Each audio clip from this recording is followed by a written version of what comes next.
My dear students, நான் உங்கள் chemistry sir பேசுகிறேன். நான் ஏற்கனவே பார்த்த லெசனோட continuity acid base salt unit number 14 acid base சால்ட்டில் கண்டினியூட்டி பார்க்க போகிறோம். Now we will discuss about classification of acids. Acids are classified in different ways as given below. Acids நம்ம different type of classify பண்ணுறோம். என்னென்ன பார்த்துருவோம்? Based on their sources. அது based on their sources அப்படின்னு அர்த்தம் அது கிடைக்கக்கூடிய தன்மை பொறுத்து organic acids and inorganic acids பிரிக்கிறோம். ஆர்கானிக் ஆசிட்ஸ் அப்படின்னு சொன்ன அர்த்தம் அப்படின்னு பார்த்தோன்னா organic acids present in plant and animals, living things. அனிமல்ஸ்னால் அது ஹியூமன் பீயிங் கூட அனிமல்ஸ் தான். ஓகேங்களா? ஓகே, நெக்ஸ்ட் பார்த்தீங்கன்னா organic acids present in plant and animals, living things are organic acid. Example HCOOH. HCOOH என்னது? Formic acid. CH3COOH அப்படின்றது acetic acid. One second listen. HCOOH சொல்லும்போது formic acid, CH3COOH அப்படின்னு சொன்னாக்கா acetic acid. Okay, organic acid சொல்லும்போது one second define organic acid கேட்டனா acid present in plant and animals are living things are organic acids. Example HCOH, CH3COH சொல்லுவோம். Next inorganic acids. Inorganic acid சொல்லுவது பேர் acid present from rocks and minerals are inorganic acids are mineral acids. Example HCl, HNO3, H2SO4. HCl என்னது? Hydrochloric acid. HNO3 என்னது? Nitric acid. H2SO4 என்னது? Sulphuric acid. இது 3 time தெரிஞ்சுக்கணும். இப்போ நம்ம புதுசாக பார்க்க போகிற வேர்ட்ஸ்லாம் கொஞ்சம் HCOOH formic acid, CH3COOH acetic acid, HCl hydrochloric acid, HNO3 nitric acid, H2SO4 sulphuric acid. Okay, இப்போ ஆர்கானிக் ஆசிட் சொல்லுவோம். One second listen carefully. Acid present in plant animals. அப்போது ஒரு தாவரங்களிலிருந்தோ அல்லது என்னது விலங்கினங்களிலிருந்தோ நம்ம எக்ஸ்ட்ராக்ட் பண்ணிடக்கூடிய ஆசிட் தான் எக்ஸ்ட்ராக்ட் பண்ணக்கூடிய அல்ல அதுலேருந்து கிடைக்கக்கூடிய ஆசிட் தான் என்ன சொல்லுவோம்? ஆர்கானிக் ஆசிட் சொல்லுவோம். எக்ஸாம்பிள் வந்து ஃபார்மிக் ஆசிட், அசிட்டிக் ஆசிட் இதெல்லாம் சொல்லுவோம். இந்த ஃபார்மிக் ஆசிட் அது சொல்லும்போது ஒரு சின்ன ஸ்டோரி ஒன்று சொல்கிற மாதிரி. ஃபார்மிக் ஆசிட் சொல்லும்போது அந்த ராஜாங்கள்லாம் அந்த காலத்தில் ராஜாக்கள்லாம் இருக்காங்க பார்த்தியா, அந்த ராஜாக்கள்லாம் செத்துட்டாங்கன்னா அவங்களுடைய ஹியூமன் பாடியிலேருந்து என்ன பண்ணுறாங்க, அந்த சீக்கிரம் கெட்டு போகிற பொருள் டெஸ்ட்ராக்ட் ஆக போதில்லை அந்த பார்ட்ஸ்லாம் வெளியெடுத்துட்டு அந்த மாமரம் அல்லது அந்த எறும்பு மாமரத்தெல்லாம் ஒரு பெரிய பெரிய எறும்பு இருக்கும், கட்டெரும்பு. அந்த கட்டெரும்பை எல்லாத்தையும் வாரி ஒன்றா போட்டு ஒரு பெரிய பாத்திரத்தில் போட்டு தண்ணி ஊற்றி கொதிக்க வைப்பாங்க. கொதிக்க வச்சுட்டு அதை என்ன பண்ணுவாங்க, எக்ஸ்ட்ராக்ட் பண்ணும்போது அதுலேருந்து ஒரு ஆசிட் வரும். ஆசிட்ன்றது அந்த தண்ணி இருக்குது பார்த்தியா, அந்த தண்ணியை அதில் காட்டனை டிப் பண்ணி அந்த ஹியூமன் பாடி உள்ள என்ன பண்ணுவாங்க, இன்செர்ட் பண்ணிட்டு தச்சு வச்சுருவாங்க. அப்போ ஹியூமன் பாடி என்ன பண்ணாது, சீக்கிரம் கெட்டு போகாது. அதுதான் அந்த மம்மிஸ். அந்த காலத்துலாம் பார்த்தீங்கன்னா எகிப்தில் மம்மிஸ்லாம் இருக்குது பார்த்தியா, அங்கே வந்து இந்த மாதிரி செஞ்சு வைக்கும்போது அந்த மம்மிஸ் வந்து என்னது பல 100 வருடங்கள் கெட்டு போகாமல் அப்படியே இருக்குதுன்னு சொல்லிக்கிறாங்க. அப்போ அந்த காலத்துலேயே என்ன பண்ணினா இந்த ஃபார்மிக் ஆசிடோட பயன்பாடுகள்லாம் தெரிஞ்சிருக்கு மக்களுக்கு. புரியுதுங்களா? ஓகே, நெக்ஸ்ட் பாருங்கள். அப்போ ஃபார்மிக் ஆசிட், அசிட்டிக் ஆசிட். அப்போ ஃபார்மிக் ஆசிட் எது யூஸ் பண்ணுறாங்க? மேக்ஸிமம் அந்த ஹியூமன் பீயிங் வந்து கெட்டு போகாமல் இருக்கிறதுக்கு நம்ம என்ன பண்ணுறோம், யூஸ் பண்ணுறோம், பாதுகாக்கிறதுக்கு யூஸ் பண்ணுறோம். ஓகே, நெக்ஸ்ட் வந்து இந்த அசிட்டிக் ஆசிட். அதான் என்னது காடி சொல்கிறாங்களே வீட்டில், அந்த வினிகர்லாம் சொல்கிறாங்களே, அந்த வீட்டில் வந்து அந்த எலுமிச்சம்பழம் ஊறுகாலாம் போடுறாங்களே, எலுமிச்சை ஊறுகாய் மாங்காய் ஊறுகாலாம் போடும்போது கெட்டு போகாமல் இருக்கிறதுக்கு கடையில் என்ன பண்ணுறாங்க, அசிட்டிக் ஆசிட் கொஞ்சமாக கலந்துடுவாங்க. கலந்துட்டாங்க என்ன பண்ணுது, அந்த ஊறுகாய் கெட்டு போகாது. ஓகே, இதே நம்ம வீட்டில் அம்மா செய்கிற ஊறுகாலாம் பார்த்தோன்னா என்ன பண்ணுவோம், ஒரு மாதத்துலேயே கெட்டு போயிடும், மேலே வந்து வெள்ளை பூர்ணம் வச்சிடும்.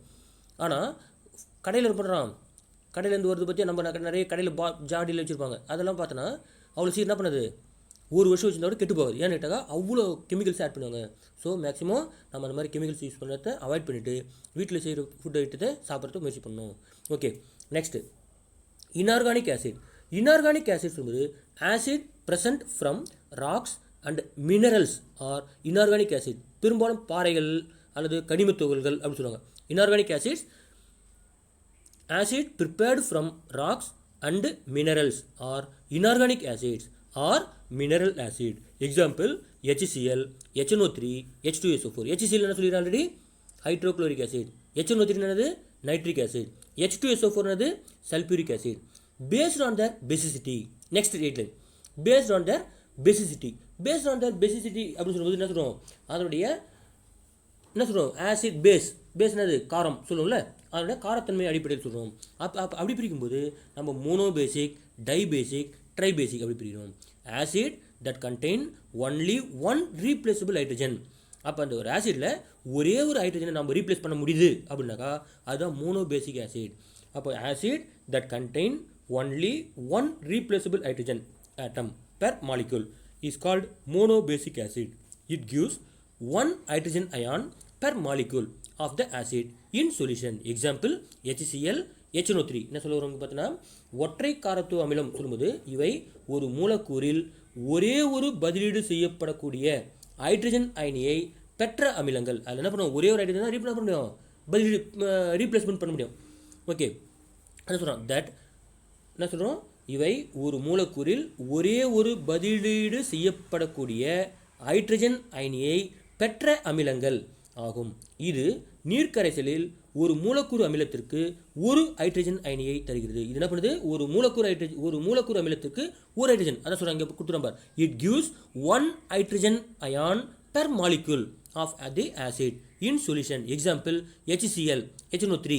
அப்போ HCl என்னது hydrochloric acid, HNO3 nitric acid. For acid we use the term basicity that refers to the number of replaceable hydrogen. இங்கே கொடுத்து நம்ம தெளிவா என்ன சொல்கிறோம், for acid we use the term basicity அப்படி சொல்லும்போது that refers to the number of replaceable hydrogen atom. அப்போ பேஸ்ன்னு சொன்னால் H ப்ளஸ் ரீப்ளேஸ் பண்ணணும், ஆசிட்னு சொன்னாக்கா நம்பர் ஆஃப் basicity அப்படி சொல்லும்போது நம்பர் ஆஃப் ரீப்ளேசபிள் ஹைட்ரஜன். அப்போது for the acid we use the term basicity that refers the number of replaceable hydrogen atom present in one molecule of an acid. Example பாருங்க, for example acetic acid. acetic acid எத்தனை hydrogen இருக்கு பாரு, acetic acid contain CH3 formula பாரு, acetic acid formula CH3COOH. அப்போ 4 hydrogen இருக்குது. ஆனால் எத்தனை hydrogen replace பண்ண முடியும் நம்மளால, ஒரு ஹைட்ரஜனை ரீப்ளேஸ் பண்ணணும். So acetic acid is a monobasic acid சொல்லுவோம் பாரு. Hydrogen acetic acid has 4 hydrogen atom but only one can be replaceable, hence it is monobasic. அப்போ acetic acid is a monobasic or dibasic? monobasic. Okay, next பாருங்க dibasic. இப்போ dibasic சொல்லும்போது பார்த்தீங்கன்னாக்கா an acid which gives 2 hydrogen ion. என்ன சொல்கிறோம், an acid which gives 2 hydrogen ion per molecule. ஒரு மாலிக்யூல்லேருந்து எத்தனை hydrogen replace பண்ண முடியும், கிவ்ஸ். அது எத்தனை மாலிக்யூல் நம்ம கொடுக்கும், 2 molecule, 2 hydrogen ion per molecule of the acid in solution. Example H2SO4. H2SO4ல எத்தனை ஹைட்ரஜன் இருக்குது, 2 ஹைட்ரஜன். H2CO3 அதில் எத்தனை ஹைட்ரஜன் இருக்குது, 2. அப்போ for acid solution. Example H2SO4 sulphuric acid. Next H2CO3. Okay, next பாருங்கள் tribasic acid. Next one is what, tribasic acid. Tri அந்த வார்த்தையில் அர்த்தம் இருக்கு பார், tribasic. ட்ரை என்னது, 3, mono 1, di 2, tri 3. an acid which gives 3 hydrogen ion per molecule. என்ன சொல்கிறோம், an acid which gives 3 hydrogen ion per molecule of the acid in solution. Example H3PO4. phosphoric acid சொல்லும்போது H3PO4 சொல்லுவோம். H3PO4 contain 3 hydrogen atom. So it gives 3 hydrogen atom. So simply say tribasic in nature. An acid which gives 3 hydrogen ion per molecule of the acid in solution. Example H3PO4. Okay. Next line, based on ionization. அந்த என்ன சொல்கிறோம், அந்த acid base அந்த molecule இருக்குது பார்த்தியா, அது அயனி ஆகக்கூடிய தன்மை பொறுத்து நம்ம பேஸ் பண்ணி சொல்கிறோம்.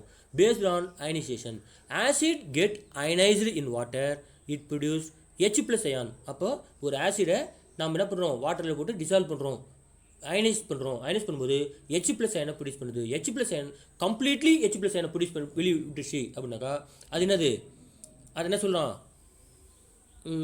Completely ionised. இன்னொன்று வந்து பார்ஷியலி அயனைஸ்டு, பாதி தான் அயனைஸ் ஆகும் பாதி அயனைஸ் ஆகாது அப்படி சொல்கிறோம். அதை பேஸ் பண்ணி சொல்லும்போது கம்ப்ளீட்டாக அயனைஸ் ஆகுது அப்படின்னா அந்த ஆசிட் என்ன சொல்கிறோம், ஸ்ட்ராங் ஆசிட். பார்ஷியலாக அயனைஸ் ஆகுது அப்படின்னா அது வந்து வீக் ஆசிட். இப்போ ஸ்ட்ராங் ஆசிட், வீக் ஆசிட். இப்போ கான்செப்ட் புரியுதுங்களா? அப்போ பேஸ்ட் ஆன் அயனைசேஷன். அப்போ அயன்ஸ் அந்த மாலிகுலை அயனைஸ் பண்ணும்போது கம்ப்ளீட்டாக பிரிஞ்சிடுச்சு, அந்த மாலிகுல் வந்து கம்ப்ளீட்டாக H+OH- அந்த மாதிரி கம்ப்ளீட்டாக பிரிஞ்சிடுச்சு அப்படின்னாக்கா அது வந்து என்னது, ஸ்ட்ராங் ஆசிட். பார்ஷியலாக பிரிது, சரியாக பிரியல அப்படின்னாக்கா அது வீக் ஆசிட்.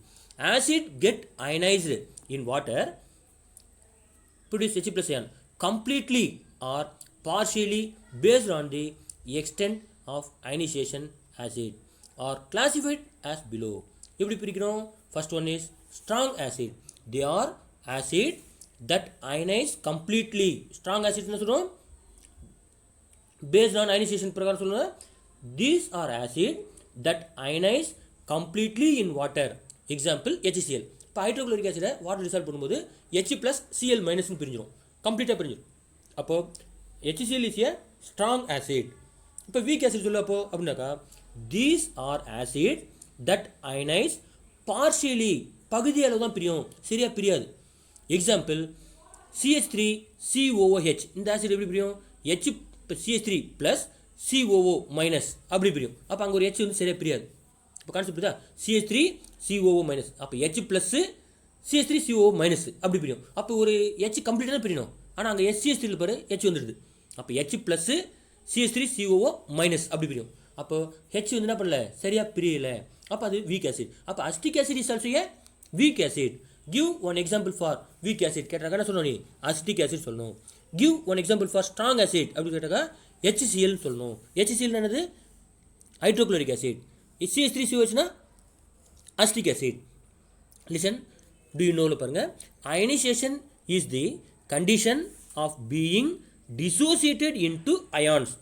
அப்போ ionization is condition being dissociated into ions by heat or radiation or chemical reactions or electrical discharge. அப்போ ionization என்னது, ஹீட் பண்ணாலோ அல்லது ரேடியேஷன் கதிர்வீச்சாலையோ அல்லது கெமிக்கல் ரியாக்ஷன் நடந்தாலோ அல்லது எலக்ட்ரிக்கல் டிஸ்சார்ஜ் ஆகியோ அது என்ன பண்ணும், கம்ப்ளீட்டாக பிரியணும். H+ ஒரு பாசிட்டிவாகவும் நெகட்டிவாகவும் பிரியணும். அந்த மாதிரி கம்ப்ளீட்டாக பாசிட்டிவ் நெகட்டிவ் பிரிஞ்சிச்சுன்னா அது ஸ்ட்ராங் ஆசிட். சரியாக பிரியல அப்படின்னா அது week acid. Okay dear students, இன்றைக்கி இந்த கிளாஸ் தூர போதும், மீதி கிளாஸ் நாளைக்கு பார்க்கலாம். இந்த லெசனில் கீழே சின்ன இந்த இப்போ நான் நடத்த பற்றி 5 ஹெட்லைன், அந்த 5 ஹெட்லைனில் நீ இருக்கிற கொஷின்ஸ் கேட்குறேன். ஒரு 4-5 கொஷின் கொடுத்துறேன், அந்த 5 கொஷினை ஹோம் ஒர்க்கை பண்ணிக்கிறேன். ஓகேங்களா?